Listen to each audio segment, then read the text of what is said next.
Hello everyone and welcome back to wings Udaan. JKPSI के court case का एक और अपडेट है। अपडेट तो क्या है, एक बुरी न्यूज़ ही है कि फिर से इस पर तारीख लग गई आगे। एज़ यूजुअल हमारे इन एग्ज़ाम्स को पता नहीं, जैसे कोई प्रॉपर्टी डिस्प्यूट चल रहा है दो भाइयों में, तारीख पे तारीख तारीख पे तारीख। मुझे लग रहा है जैसे प्रॉपर्टी डिस्प्यूट में पहले ओनर्स लड़ते हैं, फिर उनके बच्चे लड़ते हैं, फिर उनके पड़पोते और पोते लड़ते हैं, वही हाल उन एग्ज़ाम्स का हो रहा है। अनफॉर्चुनेटली हमारे स्टेट में जो नोटिफिकेशन पहले आती नहीं है, जब आती है तो फिर ये कोर्ट कचहरों के चक्करों में फंस जाती है। ये जेकेपीएसआई की नेक्स्ट डेट जो है वो 13 फरवरी डाली गई है। 2026 तक ये मामला जा चुका है। कोई इसका सोल्यूशन दिख नहीं रहा, कोई सोल्यूशन उसका निकल नहीं रहा एज सच, मतलब निकलता हुआ दिख नहीं रहा। पता नहीं फिर आगे क्या होगा, इसका क्या नहीं होगा। जहाँ तक ये अपडेट देने की एक ये वीडियो है, ये एक साथ में एस्पिरेंट्स को सबको सोच समझ के बैठ के कोई डेमोक्रेटिक वे में इसका कोई सोल्यूशन निकालना बड़ा ज़रूरी है। This thing has been going on for far too long now. ये नहीं होना चाहिए कि हम सब लोग एक वैकेंसी में इतना बिज़ी हो जाएं और एज निकल जाए, बाकी अपॉर्चुनिटीज़ हाथ से चली जाएं, प्राइम ऑफ द यूथ निकल जाए। वो एक बहुत इंपॉर्टेंट मसला हो गया है, सोचना कि इसका सोल्यूशन कैसे निकलेगा। क्लियरली एज सच तो दिख नहीं रहा कि कोई गवर्नमेंट सीरियसनेस दिखा रही है, चाहे वो नायब तहसीलदार का एग्ज़ाम हो, चाहे वो जेकेपीएसआई का हो। अब लोग बोलेंगे कि ये तो सब जुडिस है मामला, इसमें गवर्नमेंट क्या कर सकती है। तो भाई जब गवर्नमेंट कुछ नहीं कर सकती तो फिर वैकेंसी निकालते क्यों हैं ऐसे जिसमें मसले हो जाते हैं, है ना।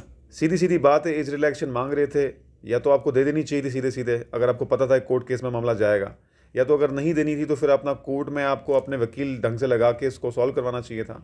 ये जो लिम्बो में रखा है आपने, ना इधर के ना उधर के, ना आगे बढ़ने के ना पीछे बढ़ने के, तुम्हें समझ नहीं आता। 7500 वैकेंसीज़ का प्रॉमिस था बाय द एंड ऑफ 2025। कहाँ है वो वैकेंसीज़? और जो भी वैकेंसी आप निकालते हैं, जैसे कि फॉरेस्टर जिसमें 10 मसले और लग गए थे, आप पहले रिसर्च क्यों नहीं करते कि यार इसमें अपनी लीगल टीम से क्यों नहीं पूछते? अभी आपने सुना होगा ये प्रोसिक्यूटिंग ऑफिसर का एक एग्ज़ाम होता है जेकेपीएससी में। इनका काम ही ये होता है देखना कि कोई लीगल इश्यूज़ से प्रिवेंट करना। जो लीगल टीम होती है डिपार्टमेंट में, उनसे क्यों नहीं कंसल्ट करते कि अगर ये वैकेंसी हम निकालेंगे तो इसमें कोई लीगल केस तो नहीं हो जाएगा? क्या हमारे यहाँ पर एलिजिबिलिटी कोई मसला तो नहीं है? किसी और स्टेट से कुछ और लर्न तो नहीं कर सकते हम? तो क्या कर रहे हैं? आई डोंट अंडरस्टैंड कि किन लोगों को वहाँ बिठाया हुआ है और किस किस्म के लोग वहाँ पर डिसीजन ले रहे हैं। आई डोंट अंडरस्टैंड कि व्हाट इज़ देयर पर्पस। जहाँ जेकेपीएससी और जेकेएसएसबी का पर्पस स्टूडेंट्स के लिए अपॉर्चुनिटीज़ क्रिएट करके उनके अनएम्प्लॉयमेंट प्रॉब्लम को सॉल्व करना होना चाहिए था, वहाँ पर ये हाल हमको देखना पड़ रहा है अनफॉर्चुनेटली। अफसोस, सद अफसोस।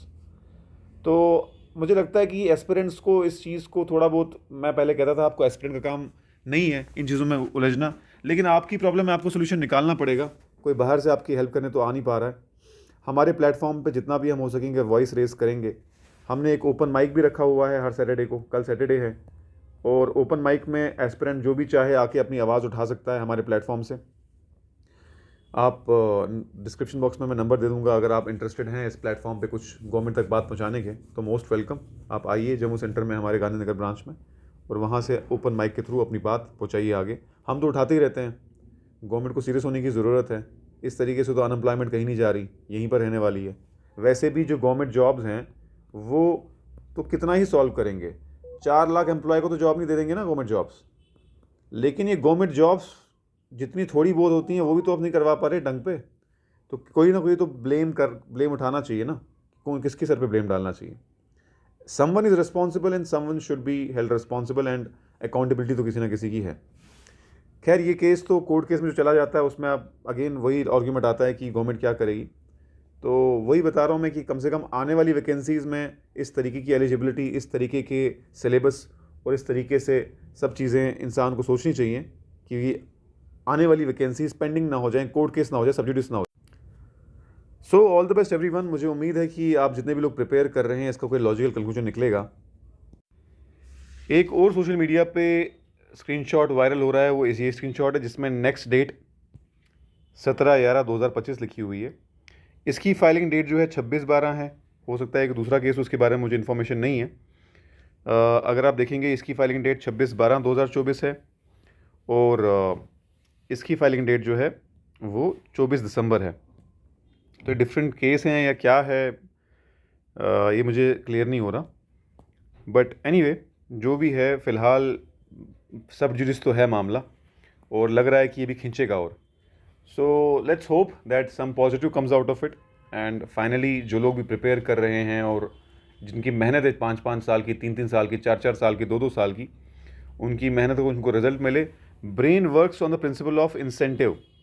जब कोई आपको, अगर आप मेहनत करते हो, हार्डवर्क करते हो, हार्डवर्क के बदले में आपको कुछ रिटर्न मिलना चाहिए, तभी आपको मोटिवेशन आती है। But in absence of return, in absence of achievement, in absence of achieving the goal, motivation आना ऑलमोस्ट इम्पॉसिबल है। ये मैं समझ सकता हूँ। सैल्यूट है मेरा उन सभी को जो अभी भी मोटिवेटेड हैं, पढ़ रहे हैं कायदे से। बट आई अंडरस्टैंड कि बहुत सारे लोगों का मोटिवेशन को बहुत धक्का लगा होगा आज के इस केस को सुन के भी। तो लेट्स सी व्हाट हैपन्स। जो भी नई अपडेट होगी आपको बताएंगे। Thank you so much everyone, all the best.